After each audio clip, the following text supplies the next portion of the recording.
Wide shoulders, a back that flares out like wings, a waist that looks tight in comparison. That is the V-taper, and most people trying to build it are focusing on the wrong things. In the next 5 minutes, I am going to show you the 3 things that actually matter, and you can build them at home.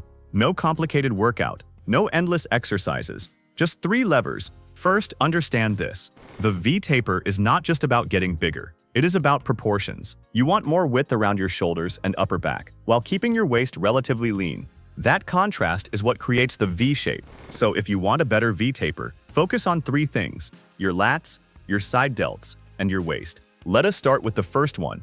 Lever 1. Build your lats. Your lats are what give your back that wide wing-like appearance, and one of the biggest mistakes people make is pulling with their arms instead of their back. When doing pull-ups, stop thinking about pulling your body up with your hands. Think about driving your elbows down toward your hips. That simple cue can completely change how the movement feels. If you have a pull-up bar, use wide grip or shoulder-width pull-ups. Aim for 3 hard sets. If you cannot do pull-ups yet, use a sturdy table for inverted rows, or use a loaded backpack for rows, and focus on controlling every rep. Once normal reps become easy, make them harder. Slow down the lowering phase, add a pause at the top, or increase the resistance. Your goal is simple: make your back stronger over time.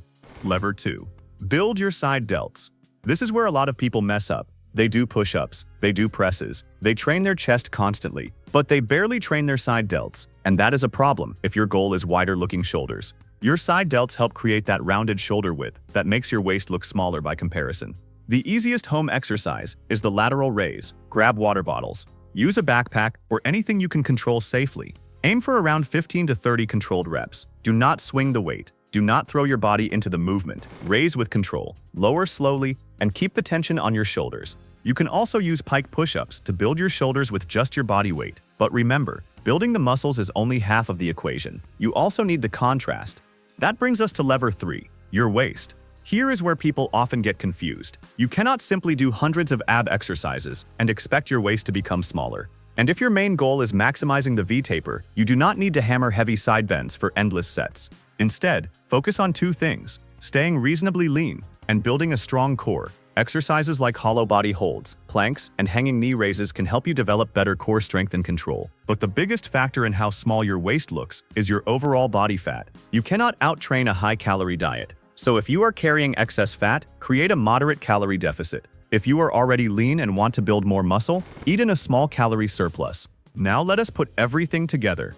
Here are 3 bonus movements that can make your upper body look even more developed.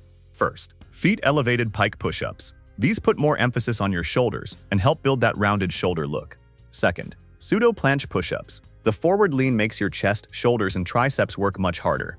Third, inverted rows. These are great for building your upper back and adding more thickness and detail. You do not need 20 different exercises. You need progression. Start with a number of reps you can perform with good form. Then slowly make those reps harder. Add resistance. Increase the reps. Slow down the movement, or add pauses. That is how you force your body to adapt. Now let us talk about nutrition, because even a great workout will not give you a sharp V-taper if your diet is working against you. If you are skinny and want to gain size, eat in a calorie surplus. If you are carrying excess fat, use a calorie deficit. And no matter which one you choose, keep protein high. A simple target is around 1.6 to 2 grams of protein per kilogram of body weight every day. For example, if you weigh 60 kilograms, that is roughly 96 to 120 grams of protein. You can get it from eggs, chicken, fish, paneer, Greek yogurt, milk, soy, or other protein-rich foods. And finally, 3 rules will make your training much more effective. First, take your hardest sets close to failure while keeping your form clean. Second, stop using momentum. If you have to swing your body to finish a rep, the exercise is probably too easy or your form is breaking down.